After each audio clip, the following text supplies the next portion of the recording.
Hello दोस्तों, सभी को जय हिंद। मैं वन रक्षक संबंधित वीडियो लेकर आया हूँ। बहुत ज़्यादा खास जानकारी भी नहीं है, लेकिन कुछ काम का है।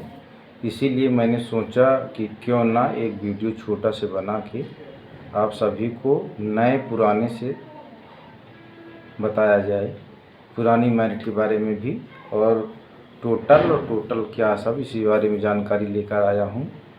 आप लोगों को टोटल बता दे, आप लोग कमेंट में भी बता देना अगर गलती हो तो। मेरे हिसाब से 3382 बच्चे आज तक जो रेस हुई थी, टोटल जो भी रेस टोटल 20, 21, 22 तरह से जो भी लगातार हुई थी, उसमें 3382 बच्चे मेरे हिसाब से रेस क्वालिफाई किए हैं।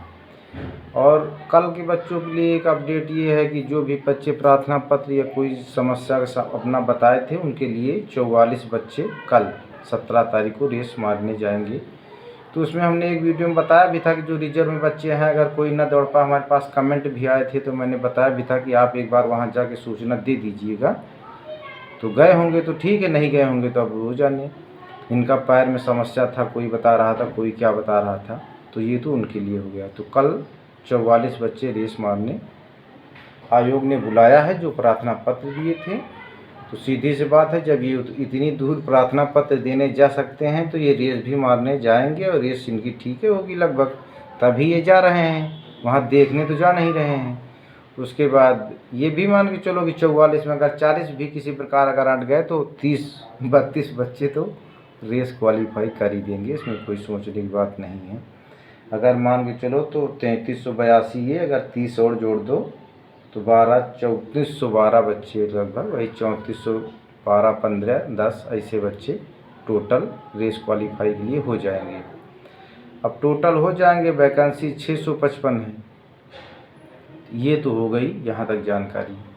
अब इसके बाद हम बताने जा रहे हैं पुरानी मैरिट के बारे में। जो हम लोगों का पेपर हुआ था, उसकी मैरिट क्या गई थी एक शेड्यूल से। हमने कहा कि उसकी भी एक आंकड़ा बताया जाए। पुराने से नए में अब की बहुत बड़ा अंतर होने वाला है, इसीलिए मैं पुराना आंकड़ा बताने जा रहा हूँ। ज़्यादा कोई मतलब नहीं पुराने से, लेकिन जानकारी होनी चाहिए कि पुराना क्या गया था। एक उम्मीद सबको रहती है कि पुराने के हिसाब से ही अगला थोड़ा बड़ा बढ़ता है, लेकिन अब की ऐसा नहीं है। अब की पुराने से नया बहुत आगे जा रहा है, 1-2 स्टेप नहीं, सीधा काफ़ी आगे जा रहा है।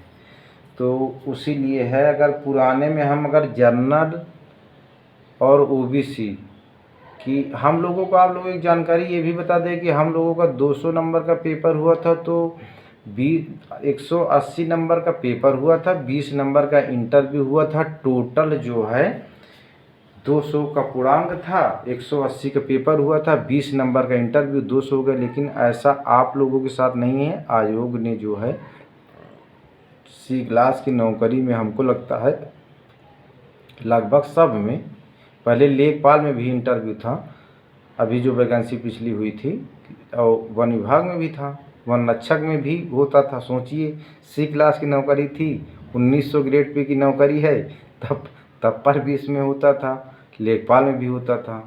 क्योंकि हमको लगता है यूपी तिब्बती जो आयोग कराता था, ये सी क्लास की नौकरी में भी इंटरव्यू लेती थी, लेकिन ऐसा अब नहीं है। अब कोई भी नौकरी सी क्लास की है हमारे हिसाब से, तो उसमें इंटरव्यू हटा दिया गया। अब 200 का पूर्णांक था। अब जो है इसमें इसी से मेरिट बनना है, 20 नंबर इंटरव्यू से कोई मतलब नहीं है। तो मैं पहले पुरानी के बारे में बता दूं, जिसमें 20 नंबर का इंटरव्यू था, 180 नंबर का पेपर हुआ था। उसमें जनरल और ओबीसी की अगर हम बात करें, तो इनकी दोनों लोगों की 117 मेरिट गई थी। अब की भी जनरल ओबीसी दोनों की मेरिट सेम ही थी। उसके बाद एससी की बात करें तो 111 नंबर गई थी पुरानी मेरिट। एसटी की बात करें तो 99, 99।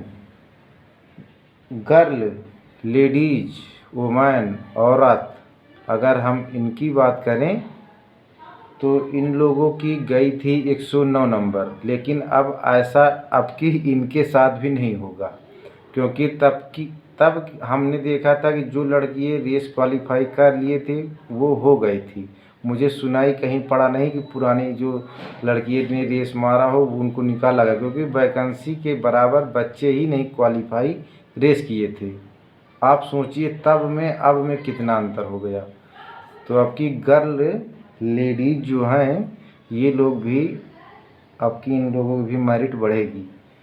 उसके बाद एक्स सर्विसमैन भूतपूर्व, इन लोगों की बहुत कम गई थी, 73 नंबर गई थी। तो हम लोगों के साथ भी जो है 2 लोग मेरिट में आर्मी में थे, आए थे, हम लोगों के पीटीआई बने थे काफ़ी। उसके बाद ये वो होता है तो चलो वो तो बात हो गई, वो अब छोड़ के पुलिस विभाग में भी चले गए थे। उसके बाद अगर देखें तो डिपार्टमेंट ऑफ फ्रीडम फाइटर, ये हमको लगता है स्वतंत्रता संग्राम सेनानी के वाले हैं, उनके बच्चे होंगे। ये कितने पीढ़ी तक ये सर्टिफिकेट काम करता है, थोड़ा किसी के पास जानकारी हो तो हमको भी बताइएगा। ये 2-3 पीढ़ी तक हमको लगता है काम करता है कि और आगे तक जाता है स्वतंत्रता संग्राम सेनानी वाले बच्चे। इनकी अगर हम बात करें तो इनकी 107 गई थी। इसके मतलब कि एक्स सर्विसमैन से ये लोग ज़्यादा हैं, तभी तो इनकी जो है 107 गई थी। नहीं तो एक सर्विसमैन से इनकी जनसंख्या इसके मतलब ज़्यादा है। डिपार्टमेंट ऑफ फ्रीडम फाइटर वाले जो बच्चे हैं, स्वतंत्रता संग्राम सेनानी वाले, इनकी अभी भी जनसंख्या ज़्यादा है। अब हम बात करते हैं जो बच्चे कमेंट किए थे उनके संबंधी जानकारी। बहुत ज़्यादा कमेंट आ चुके हैं कि सर कट ऑफ के बारे में बताइए, तो बहुत जल्द 1 से 2 दिन में कट ऑफ की एक जानकारी लेकर आ रहा हूँ। 4-5-10 मिनट का वीडियो डिटेल से। ये तो हो गई कट ऑफ की जानकारी। डीवी का क्या होगा, अभी हमने डीवी के बारे में बहुत बार बता भी चुके हैं, फिर भी बता रहे हैं भैया कि वीडियो देख लो। डीवी जो है अब सीधा फाइनल मेरिट बनेगी, जो पुराना होता चला आया वही बता रहा हूँ। फाइनल मेरिट बनेगी, अब उन्हीं का डीवी होगा। डीवी के लिए इतना परेशान होने की तो हमें समझ नहीं आ रहा कि डीवी कौन सा इतना बड़ा पहाड़ का काम है कि पूरा एक ट्रैक्टर तुम भर के ले जाओगे सर्टिफिकेट, उसको तुमको किराया भाड़ा देना पड़ेगा। डीवी परेशान हो। अरे डीवी कौन सा, एक बैग में 2 ठो यार 4 ठो कागज रखने में तुमको इतना बड़ा आफत काम है। डीवी बहुत बड़ी चीज़ थोड़े ना है, कोई ट्रक ट्रैक्टर से थोड़ी भर के ले जाना है कि पूरी सर्टिफिकेट कापी किताब पूरी लदा के ले जाना है। स्कूल के प्रिंसिपल को मास्टर को खुद लेके चले जाना है। डीवी के लिए इतना परेशान होने की कोई बात नहीं है। अब मेडिकल के बारे में, मेडिकल बहुत ज़्यादा हार्ड नहीं होता है, मेडिकल नॉर्मली होता है। हमने वीडियो बनाया भी है, बार बार वीडियो में बताना ठीक नहीं है। कोई कहता है कि हमसे नाराज़ हो, ये तो वही मजाक करने वाली बात हुई हो, क्या बताएं। और एक हमारा पुराने वीडियो में एक लड़का कई बार कमेंट करता था कि सर हमको आपसे बात करनी है, बहुत ज़रूरी बात है। तो हमको तो लगता है कि हमने उसके पहले वीडियो में कमेंट किया था कि आप अपना नंबर दे दीजिए तो हम बात कर लेंगे। तो उसने वीडियो में कमेंट में नंबर ना दे के वो हर वीडियो में कमेंट करता था कि सर आप हमसे बात नहीं करते, कह रहे थे बात करने के लिए, बात नहीं करते। मैं तो सोच रहा था ये भी मजाक करता है कुल मिला के। अगर नंबर ही नहीं दिया है तो बात कहाँ से, नंबर दे देता तो मैं बात करता। तो ये भी हमको लगा जानो मजाक करता है, हर वीडियो में लिख देता है कि सर जो है कमेंट ने फ़ोन नहीं किए। उसके बाद हम आ जाते हैं जो भैया 100, हम तो सबसे बड़े समस्या में ये रहते हैं कि ये जो 148, 50, 150, 152, 56, 58, 161, इनका देखना मेरे वीडियो में कमेंट है लगभग कई वीडियो में। ये कहते हैं सर हमें लगता है कि हमारा नहीं होगा, हमारे डर लगता है। यार इतने अच्छे नंबर लेके तुम कहते हो हमारे डर लगता है। तुमसे ज़्यादा तो जिनका पीछे वाले नंबर है वो तो कोमा में चले जाएंगे यार। फिर तो अगर जो तुम्हारे डर लागत है तो वह कहाँ चले जाइए, नीचे नंबर वाले। जब तुम 60, 56 और 52 नंबर लेके बताओ तो डर लगता है, तो वो नीचे वाले कहाँ जाइए, ये तो सोचो। अरे यार, हम तो कबो कबो सोचा करते हैं कि ये इतने ज़्यादा जो नंबर लिए हैं ये खुदे मजाक करते हैं सबसे। यार ऐसा कौन सी बात है कि 160 वाले का नहीं होगा, ये 50 और 56, ये अगर, मैं तो यही सोचता हूँ कि ये लोग काहे झूठ बोला करती यार कि मेरा नहीं होगा, कहाँ मुझे डर लगता है। मैं सोचता हूँ पीछे वाले को देखो, उस जब तुम्हारे डर लगता है तो पीछे वाले की क्या लगता होगा, इसको तो भी सोचो एक बार। तो यार ये सब कमेंट करके और पीछे वाले का दिमाग ख़राब कर देते हैं। थोड़ा बड़ा जो शांति से खाता पीता हो उससे भी छुट्टी पा जाए नीचे वाला। उसके बाद ये तो हो गया संबंधित वीडियो। मैं उसका मेरिट का 1-2 दिन में लेके वीडियो आऊँगा, एक ठीक ठाक जानकारी। इसके बाद जो बच्चे वीडियो और दरोगा का कमेंट करते हैं कि सर एक वीडियो बनाइए, मैं उनको जानकारी के लिए बता दूं, आप लोग पुराने हैं, वीडियो वाले ख़ास तौर से बहुत से बच्चे उसमें सभी हट जाएंगे पेपर से, तो आपके लिए चांस बढ़िया है। कुछ भी हो, भागे भभूत के लंगोटी से, वो कहावत सुने होंगे कि कुछ नहीं मिला तो कुछ ही मिल जाए। आपका नंबर पड़ा, हमारी ठीक ठाक है। जाते जाते कुछ लोगों का हो गया होगा रहा है, बहुत ज़्यादा उदास हो गए रहे होंगे, तो चलो अब तुम्हारा नंबर है या आपका नंबर है, अच्छे से मेहनत करके अगर आपका हो जा रहा तो बहुत अच्छी बात है। दरोगा वाले बच्चे पढ़ाई करते रहें। 30 अप्रैल को पेपर है। अब तुमको बहुत ज़्यादा वीडियो की ज़रूरत हमारे हिसाब से कम है। मैं तो नहीं बना पाया कोई वीडियो, ज़्यादा जानकारी ही नहीं थी इसीलिए नहीं बनाया था। लेकिन आप कोशिश ये करिए कि दबा के जो है प्रैक्टिस सेट हल करिए, और जो आपके मन में क्वेश्चन हो उनको देख लीजिए। अब आपकी लगभग तैयारी हो ही चुकी है। 15 अप्रैल आज हो ही चुका है। 10-15 दिन में तुमको 10-12 दिन पढ़ाई करना है। 1-2 दिन हाँ रेस्ट कर लेना पेपर के पहले, नहीं पता लगा कि बहुत लोग को हम देखते हैं, पता नहीं पिछला पढ़ें कि नहीं पढ़ें, हमें नहीं पता भाई, सबके बारे में हम ज़्यादा कुछ जानते भी नहीं। मैं अपनी बात बताता हूँ कि हर पेपर के 2 दिन पहले पढ़ाई बंद कर देता था, और पढ़ाई बंद करने के बाद मैं कभी जो है 2 दिन, मैं कभी मान के चलो कि मेरा पेपर 17 को है तो मैं 15 तारीख को सुबह ही पढ़ाई बंद कर देता था। 9-10 बजे तक दोपहर तक पढ़ के, बहुत कोशिश किया तो पढ़ के बंद कर देता था। अब मैं सोचता भी नहीं था, अगर कोई क्वेश्चन तुम अपने मन में सोचोगे तो उससे और क्वेश्चन और क्वेश्चन और क्वेश्चन बनते चले जाएंगे, तो आपके दिमाग पे लोड पड़ेगा। तो फिर आप सोचोगे यार मेरा ये डाउट, वो डाउट, ये डाउट, वो डाउट, इसी तरह के चक्कर में तुम खोल डालोगे पूरी किताब, और पूरी किताब जहाँ खोल के बैठ गए तुमको सब लगे लगी डाउट, और सब डाउट लगे लगे तो तुमको खुद ना दिक्कत हुई कि मैंने यार ये पढ़ लिया, ये ना आ जाए, ये यार हम नहीं पढ़े, उधर से क्वेश्चन आ जाए तो क्या करेंगे, यार उधर का छूट गया है, उधर का कन्फ्यूजन में है, उधर का अगर आ गया तो क्या करेंगे। तुम इसी चक्कर में जो तुमको आ भी रहा, पेपरवा में बैठ के पेपर देने जा रहे हो, जो आना भी था वो भी छुट्टी पा गए। कुछ आदमी तो हम देखते हैं इसी में मूड ख़राब हो जाता है। एक एक दोस्त हमारा है, वीडियो देखेगा तो कहेगा कि क्या कह रहे हैं, वो मुझसे कहता था, जब भी पेपर देने जाता था कहता था भैया मेरी बीपी घटने बढ़ने लगती है, मैं तो मेरा पूरी शरीर कांपने लगती है पेपर देने जाता हूँ। ले एक ना वो नई बीमारी। मैं आज तक इतने पेपर दिया, कभी कोई दिक्कत नहीं हुई।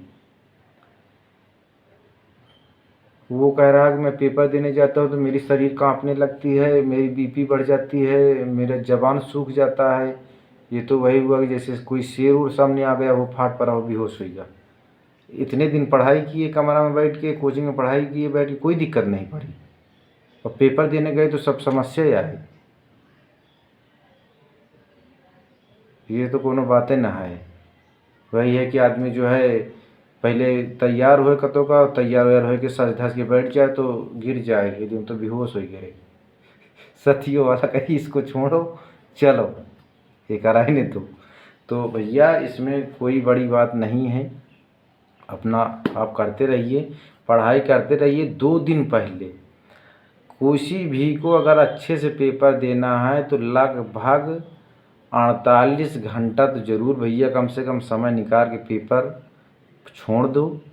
अगर 48 घंटे पहले छोड़ दो, सब कुछ सोचना छोड़ दो। हाँ, कहीं न्योता हकार और डीजे में डांस करे ना चले जाओ। नहीं सोचो कि 2 दिन के पेपर, 2 दिन का बता दिए हैं कि 2 दिन पढ़ाई नहीं किया जाता पेपर के पहले, तो चले जाओ डांस कर आओ। कोई पेपर, कोई इतने समय बाराती वराती में यार दोस्त के वहाँ चले गए तो जो माइंड में था गा पूरा एकदम निकल जाई बाहर। फिर तुम न्योते खाई हो, निमंत्रण में रही हो। फिर चक्कर में ना पड़ना। सिर्फ जहाँ जिस कमरा में पढ़ाई करते हो, जहाँ रहते हो, ज़मीन में लेटते हो, चटाई बिछाए जहाँ भी रहते हो, जब तुमने इतने दिन वहाँ थे तो जब पेपर आ गए, पेपर की डेट आ गई, 2 दिन बचा है, तो आप वही अपना हल्का फुल्का खा पी के वही कमरा में पड़े रहिए शांति सुख पे। और ज़्यादा सोचने वोचने ज़रूरत नहीं है। टच में बने रहिए यार दोस्तों को जो पेपर देने वाले हैं, इनसे जानकारी सब लेते रहिए। पढ़ाई बंद कर दीजिए। पूरा दिमाग का पिटारा सीधा वहीं पेपर जब मिले तब खोलिएगा। तब जो है आपका फटाफट क्वेश्चन जो भी तुमने पढ़ा होगा, जो आता रहा होगा, वो फटाफट आंसर एक बार में लग जाएगा। अगर जो क्वेश्चन एक बार में तुमसे क्लियर नहीं हो पाया, अगर जीएस का क्वेश्चन आप क्वेश्चन पढ़े, 4 आंसर पढ़े, एक बार में क्लियर नहीं होगा, आपको लग गया कि 2 सही है। अगर आपने 2 बार सोच लिया कि इसमें 2 सही है, अगर एक बार आपके मन में आ गया कि यही सही है, तब तो मार दो। अगर 2 आ गया कि 2 सही है, तो आप कभी भी क्लियर नहीं कह सकते 2 घंटे के पेपर में कि यही सही है, क्योंकि आपने पहले दिमाग में बैठा दिया है, वही नाचेगा बार बार। तो ये चक्कर में न रहिएगा। जो भी पेपर वाले हैं वो खूब जानते होंगे। जो बच्चे नए होंगे उनको तो माना जाता है, लेकिन जो पुराने होंगे खिलाड़ी, वो बहुत बड़े वाले होंगे, उनको खूब अच्छे से पता होगा। और जानकारी उनको देने की ज़रूरत है नहीं। उसके बाद अगर बाई चांस हम देखते हैं कि इस बाई चांस आप इतना करने के बाद गए, नए थे, कोई भी प्रक्रिया था, आप जब घर से निकल के आए यहाँ तक, तैयारी की 2-2 साल, 3-3 साल, तो आप क्या सोचते हो कि अब हम जो है होगा तो होगा, नहीं इसी में छोड़ के चले जाएंगे। कुछ लोगों के ऐसे भी ख्वाबे होंगे। तो भैया तुम पहले भी कुछ नहीं थे, अभियो कुछ नहीं ना, और घर चले जाइए तब वो तुम कुछ नहीं ना, तो गिनती तुम्हारी कौनों तरफ नहीं ना। अब तुम इस क्षेत्र में जब इतनी मेहनत कर दिए हो, एक वीडियो में हमने बताया भी था, फिर भी बताते हैं कि आज अगर तुमने अपना लिया हुआ फैसला, ये बात गंभीर है, आप सोचिएगा कि आज तुमने, मैंने अगर कहीं किसी भी वीडियो में अगर तुमने कह दी तो समझ लीजिए कि आपने क्या कह दिया, आपने क्या कहा, आप लोगों के लिए कहा है, तुमने बराबर आप लोग। तो अगर आप लोग अगर आज अपना फैसला बदल दिया, सोचिए, मैं तो मान के चलो कि एक नौकरी बहुत बड़ी नहीं है, छोटी है। मैंने तो इसी की तैयारी ही पूरी ज़िंदगी की थी कि सी लेवल की कहीं तैयारी मिल जाए, इससे ऊपर का मेरा तो दिमाग ही नहीं था। तो मैं और क्या बताऊँ। अब अगर आप सोचो कि अगर आज आप अपना फैसला बदल दिए कि अब मैं नहीं तैयारी करूँगा, तो आप सोचिए, अपने आप से सोचिए, किसी दूसरे से नहीं, कि आप अगर अपने फैसले से आज बदल गए तो दूसरे से उम्मीद आप कैसे रख सकते हैं कि वो नहीं बदलेगा। आज के ज़माने में यही चल रहा है कि हर आदमी बदल रहा है। बदल इसीलिए रहा है कि जब खुद डिसीजन लेके खुद पलट गए। जब आपने तैयारी करने के मूड से घर से निकल के यहाँ आए, इतने दिन तैयारी की, आज आप जब आप घर के तो ये नहीं सोच के भेजे कि आप जाइए वहाँ पे 3 साल बाद बता देना कि अब हमारे पास कितना नहीं है। ज़रूरी थोड़ी है कि अगर आप एक कोई दीवार, अगर एक ईंट अगर कोई एक हथौड़ी में उखाड़ देता है तो इसका मतलब ये थोड़ी हुआ कि इसी की हथौड़ी मजबूत थी। हो सकता है कोई पहले से प्रयास करता रहो, आखिरी में कोई मारा उखड़ गई। उसी तरह आपका है, आप इतने दिन पढ़ाई किए तो ज़रूरी थोड़ी है कि आपका एक में लग जाएगा, एक पेपर में हो जाएगा। ये एक हिसाब से आप अगर इतने पेपर दे रहे हैं तो एक हथौड़ी आप मार रहे हैं, एक हिसाब से, मेरे हिसाब से चोट मार रहे हैं, और किसी चोट में खुल जाएगा। तो आप जो है अगर आप पेपर दे रहे हैं, जैसे वो कोई हथौड़ी और मार रहा, फिर दूसरा आया मार के गया, फिर दूसरा आया मार के गया, तो उससे क्या हुआ कि कोई आखिरी में आया और तेज़ी से मारा, निकल गया, तो वो तो शेर बन गया कि मैंने निकाल दिया यार, एक ही हथौड़ी मार। उसके पीछे वाला रहस्य कौन जानता है।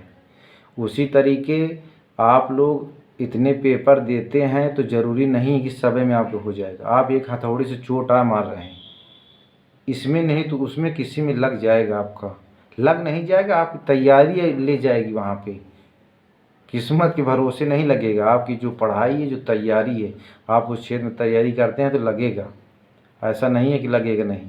आप जब खुद अपना डिसीजन बदल सकते हैं तो दूसरे से कैसे उम्मीद करेंगे।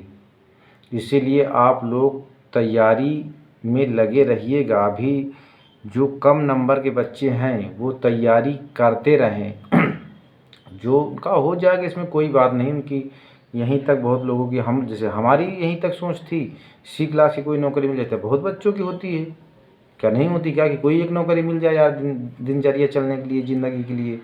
उसी तरीके आप लोग हैं तो कोई में कोई वैकेंसी आगे भी आ रही हैं, पेपर में दिखाया करते हैं, आती नहीं है पेपर में कई बार दिखा देते हैं, लेकिन आएगी तो है ही, ये कहाँ कि नहीं आएगी। कोई ज़रूरी थोड़ी है कि आपको कहीं जाना है तो एक ही गाड़ी जाएगी, गाड़ी कई जाती हैं, हाँ, कोई धीरे कोई तेज़ जाती है, कोई तो वैकेंसी आएगी ही, ऐसा थोड़ी कोई वैकेंसी नहीं आएगी, कोई में कोई तो आएगी। आप लगे रहिए, मेहनत करते रहिए, किसी में तो होगा। लेकिन हाँ, आप फार्म लगभग भरते रहिए अपना, कोई भी फार्म हो, ये ना सोचिए कि फार्म महंगा है यार क्या करें। इससे दो चीज़ में कभी मत सोचना ज़िंदगी में। अगर तैयारी करने घर से बाहर निकल के आए हो तो एक किताब खरीदने में, कोई भी किताब अगर अच्छी है, आपके लायक है, आपका मन है खरीदने का, तो आप सारा काम रोक के सबसे पहले किताब खरीद लेना, फिर उसके बाद फार्म भर देना।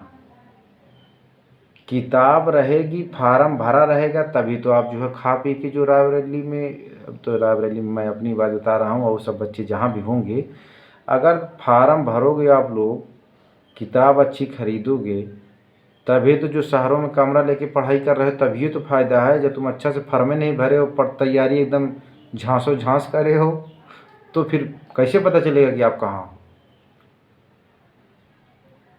किताबें अच्छी नहीं ना लिए हो, महीना में कोचिंग का फीस दबा के पढ़ रहा, कमरा खर्चा, अब तुम बढ़िया दबा के शाम को खा पी रहे हो, चौराहे पे समय निकल के गन्ना जूस वूस वगैरह सब पीते हुए ही, यहाँ कोनो सोचे की बात थोड़े नहीं।